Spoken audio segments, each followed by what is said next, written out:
की कोशिश भी की, लेकिन मुझे कुछ समझ नहीं आया कि आखिर डैड तुमसे क्या कह रहे थे।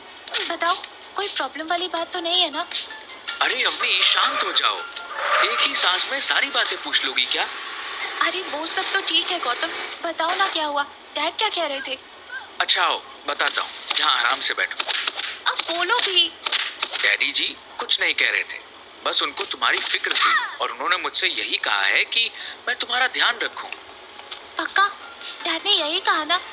तुम मुझसे कुछ छुपा तो नहीं रहे हो? मैं तुमसे क्यों कुछ छुपाऊंगा? अवनी तुम जानती हो ना कि तुम्हारे डैड तुम्हें लेकर कितने पॉजिटिव हैं। बस वही बात कर रहे थे। हाँ, ये तो मैं अच्छे से जानती हूँ। और आज जो भी मेरे साथ हुआ, उसके बाद डैड की जो हालत है। ऐसा बोलते हुए अवनी रोने लग गई और गौतम ने उसकी आंखों से आंसू पोंछते हुए कहा, अरे तुम तो मेरी स्ट्रांग अवनी हो, है ना? जिन लोगों ने तुम्हारे साथ गलत किया है उन्हें रोना चाहिए, और मेरा वादा है तुमसे, मैं उन्हें खून के आंसू रुलाऊंगा। बस तुम मुझे थोड़ा सा वक्त दे दो। गौतम की बातें सुनकर अवनी में हौसला आया और उसने अपने आंसू पोंछे। That's like a good girl। अच्छी बात। चलो अब जाओ, जाकर फ्रेश हो जाओ, उसके बाद जाकर आराम कर लो। अवनी गौतम की बात मानकर वहां से जा ही रही थी कि तभी उसकी नजर गौतम की बाजू पर लगे एक मोटे घाव पर पड़ी और उसने कहा, गौतम, ये क्या हो गया? इससे तो बहुत ज्यादा खून बह रहा है। नीचे तुमने बहस में इतना वक्त लगा दिया, कम से कम पहले फर्स्ट एड तो कर लेते। अरे अवनी तुम फिर से शुरू हो गई, एक सांस में ही सब कुछ बोलती चली जाती हो। थोड़ा आराम से बात करो। और मुझे क्या हुआ है? ठीक है यार, कोई प्रॉब्लम नहीं है। कैसे कोई प्रॉब्लम नहीं है? मुझे साफ साफ दिखाई दे रहा है कितनी बड़ी प्रॉब्लम है। लो, मैं इस पर फर्स्ट एड कर देती हूँ।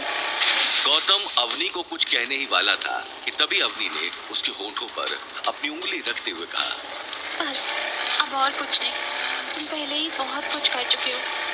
अवनी का यूं गौतम के होठों पर उंगली रखना उसे बहुत ही अच्छा महसूस करवा रहा था और वो इस फीलिंग को नहीं खोना चाहता था, इसलिए उसने कुछ नहीं कहा। अवनी ने साइड वाले ड्रॉर से फर्स्ट एड बॉक्स निकाला और गौतम के उस घाव पर मरहम पट्टी करने लगी। जैसे ही अवनी ने एंटीसेप्टिक क्रीम गौतम के घाव पर लगाया, वो दर्द के मारे चिल्ला पड़ा।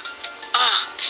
गौतम की चीख से अवनी ने अपना हाथ अपने सीने पर रखा और उसने कहा, गौतम सॉरी, ज्यादा तेज तो नहीं लगी? ज्यादा दर्द हो रहा है क्या? गौतम मन में बोला, तुम्हारे लिए ये दर्द तो क्या, मैं ऐसे 1000 दर्द भी सह सकता हूँ।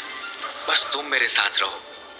गौतम अवनी को देखकर कुछ बोल नहीं रहा था, इसलिए अवनी ने उसकी आंखों के आगे चुटकी बजाते हुए बोला, हेलो मिस्टर, मैं कुछ पूछ रही हूँ, ज्यादा लगी है क्या?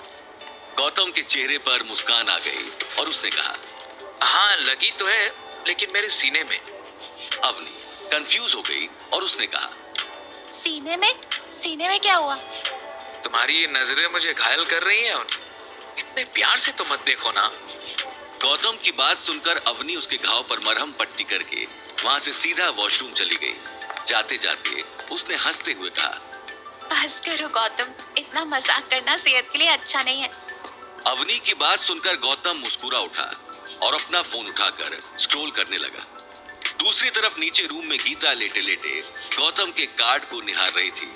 उस कार्ड को देखकर गीता मन ही मन बोल रही थी, ए मेरे प्यारे कार्ड, मैंने तुझे ढूंढा कहाँ कहाँ, और तू मुझे मिला उस निकम्मे के वहाँ।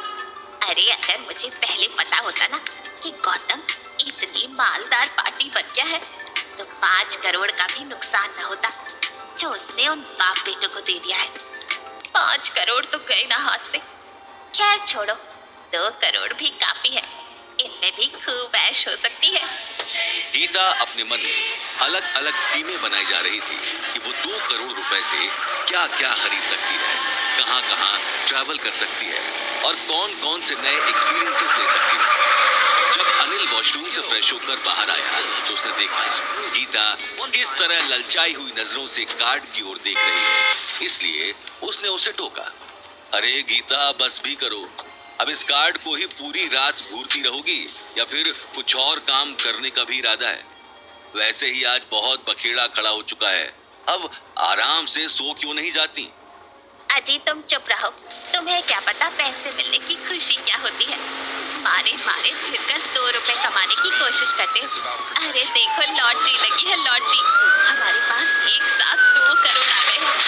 इससे क्या करना है ये सोचने की बजाय इन विचारों में गुम हो गए हो कि इसे वापस कैसे किया जाए। अनिल जानता था कि गीता कभी भी मिले हुए पैसे और गहने वापस नहीं करती, इसलिए उसने बात को वहीं खत्म करने के लिए कहा।